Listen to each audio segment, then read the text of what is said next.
Acheter un appareil photo ou une caméra, c'est aussi choisir un ou plusieurs objectifs. Et si vous ne savez pas quel choix faire à ce niveau-là, cette vidéo est faite pour vous.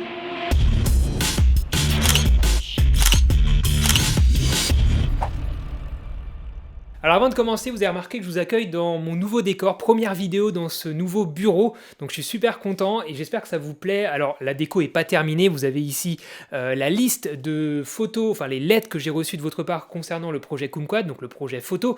Donc il y a toutes ces photos ici qui sont en attente enfin ces lettres qui sont en attente d'être ouvertes. Je ne sais pas encore comment je vais intégrer toutes ces photos sur ce mur. Au début je vous ai dit que je voulais faire un mur photo et en fait je pense que ce ne sera pas très joli. Donc je suis en train de réfléchir à d'autres solutions à différents endroits en fait de mon bureau. Je vais peut-être répartir les photos. Bref, on verra ça un petit peu plus tard. En tout cas, je suis content du coup de vous accueillir dans ce nouveau setup. Dites-moi ce que vous en pensez dans les commentaires, si vous préférez celui-ci ou l'ancien. J'espère vraiment que vous préférez celui-ci. Et encore une fois, je vais compléter. Il y aura des affiches, des posters peut-être, ici d'autres étagères. Enfin bref, vous allez voir, ça va évoluer petit à petit. Donc on va parler des objectifs dans cette vidéo-là, puisque c'est un élément très important lorsque vous choisissez d'investir dans la photo ou dans la vidéo. On dit même que l'objectif est parfois plus important, si pas en général, je dirais même tout le temps plus important que le boîtier que vous utilisez. Vous pouvez avoir un boîtier peu performant, mais si vous avez un ou plusieurs objectifs polyvalents ou qui sont artistiquement intéressants, on verra plus tard en quoi un objectif est artistiquement intéressant, vous pouvez quand même beaucoup vous épanouir, alors que si vous avez un très bon boîtier mais avec une seule optique peu polyvalente, peu performante, vous allez être très vite frustré.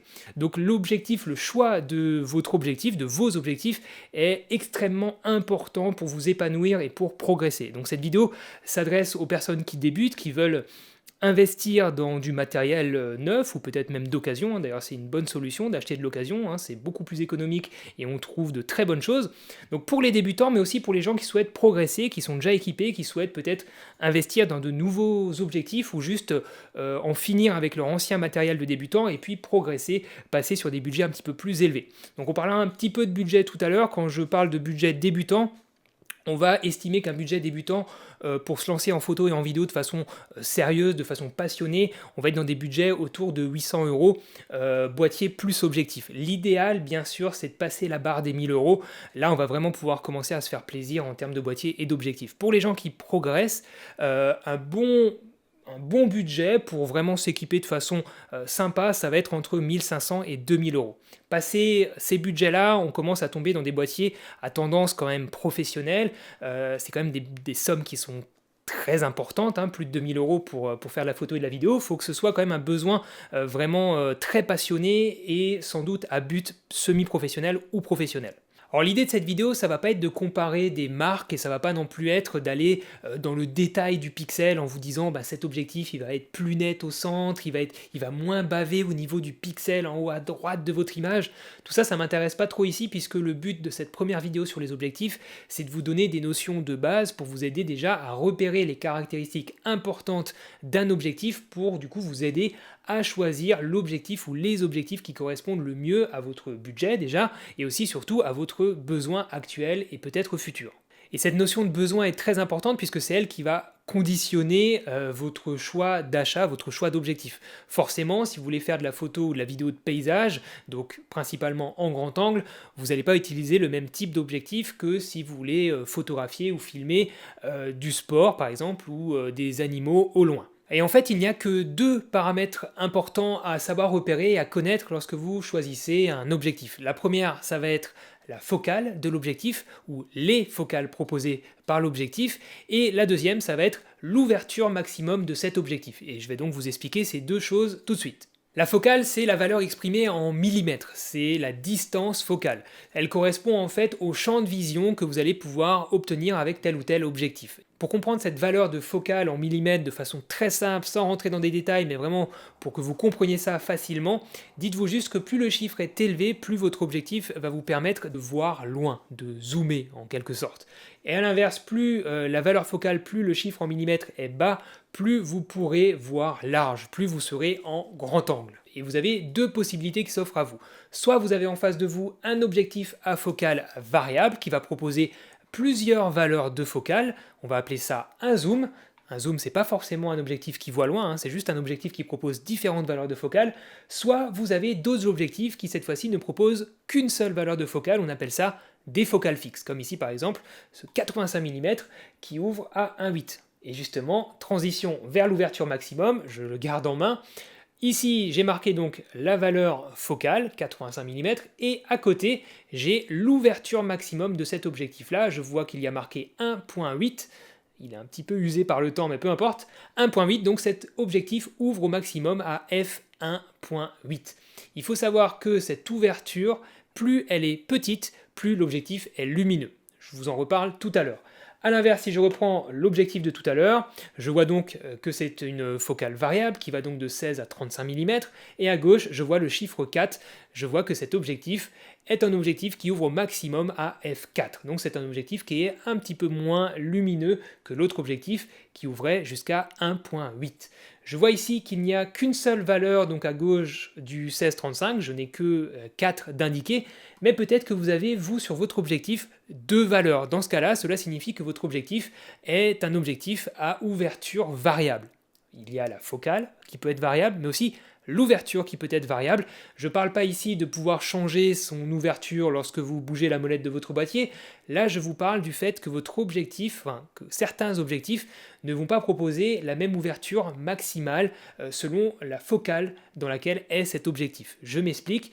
Prenez par exemple cet objectif qui est une focale variable qui va donc de 18 à 105 mm.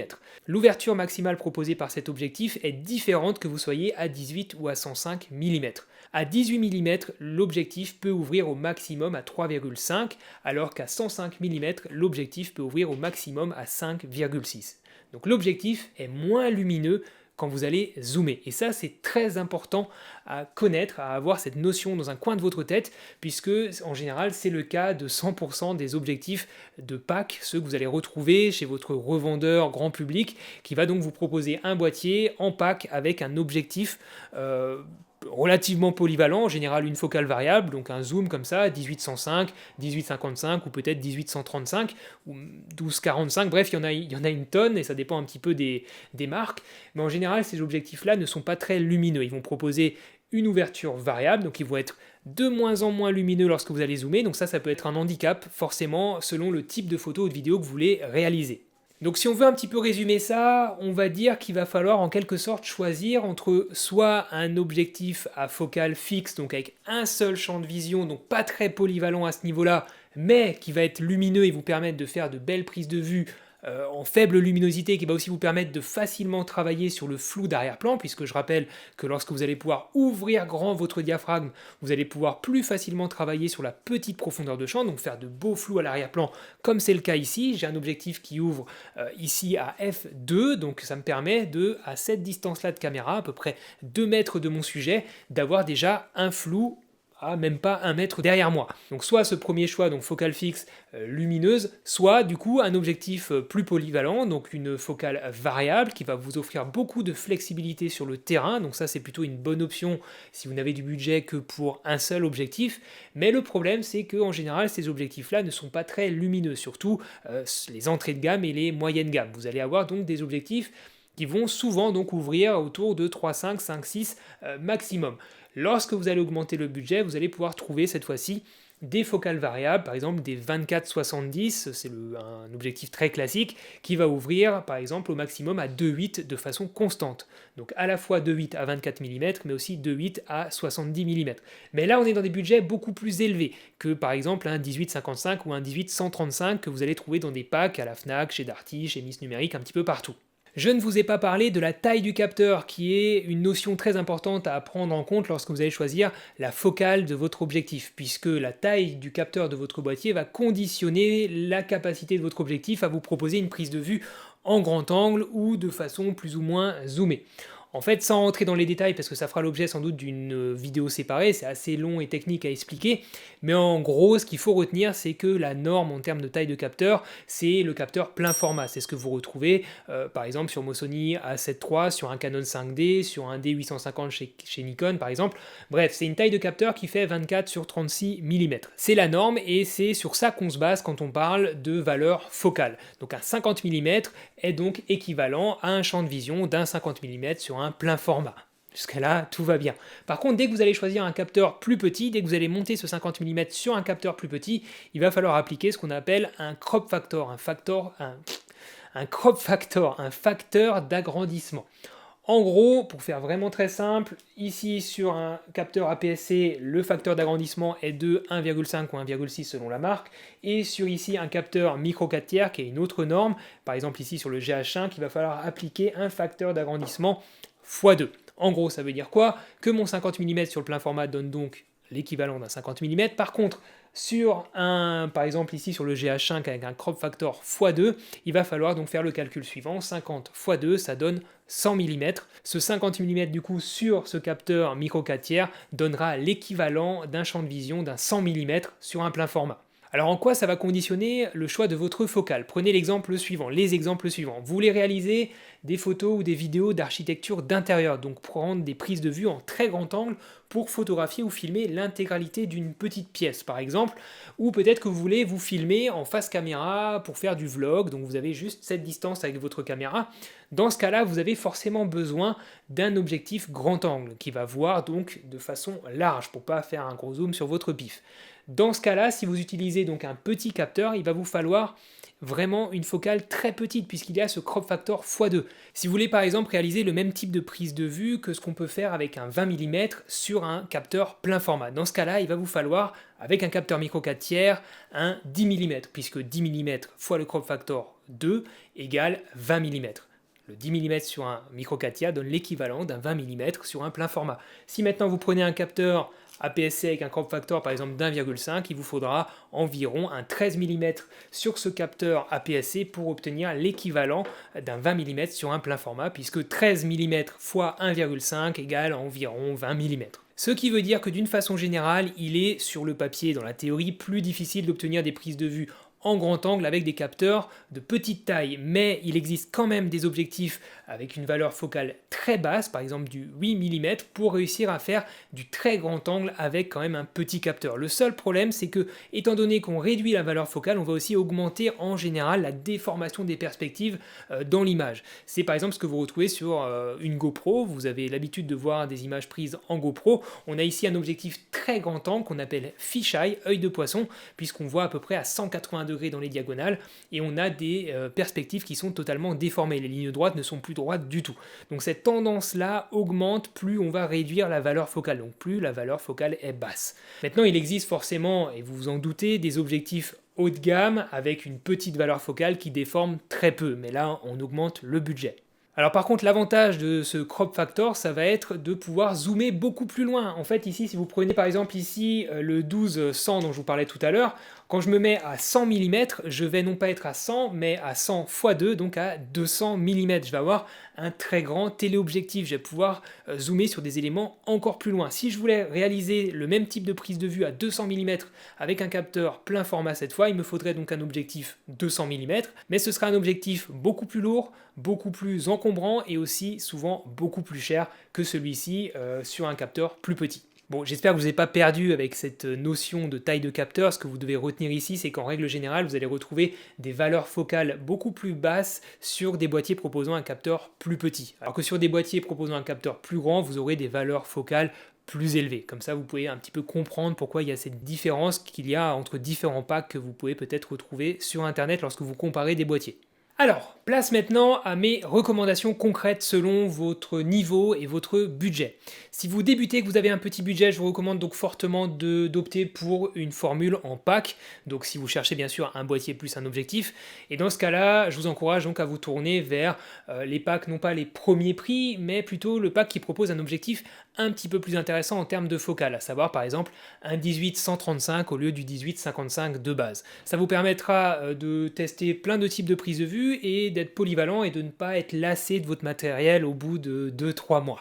Voilà, donc ça vraiment si vous débutez c'est une très bonne option pour vous puisque les packs vous proposent des budgets relativement abordables et plus intéressants que si vous achetez l'objectif et le boîtier séparément. Si maintenant vous avez déjà un objectif à focale variable, donc polyvalent, la première chose à faire pour vous, à mon avis, pour évoluer, progresser et vous épanouir encore plus en photo ou en vidéo, ça va être d'investir dans un objectif à focale fixe, par exemple l'équivalent d'un 50 mm, donc un 35 mm si vous êtes en APS-C ou un 25 mm si vous êtes sur du micro 4 tiers. Ce type d'objectif vous permettra de travailler en basse luminosité, donc déjà de beaucoup plus vous épanouir si vous avez ce genre de situation en face de vous, et aussi surtout à travailler sur la faible profondeur de champ, par exemple pour faire du portrait, du paysage ou de la photo ou de la vidéo de reportage. Avec juste l'équivalent d'un 50 mm, vous pouvez faire énormément de choses. J'ai même fait un court métrage uniquement filmé avec le Sony A6300 et mon 35 mm, donc équivalent 50 mm, pour vous montrer justement qu'avec un seul objectif focal fixe, on peut faire quelque chose d'intéressant.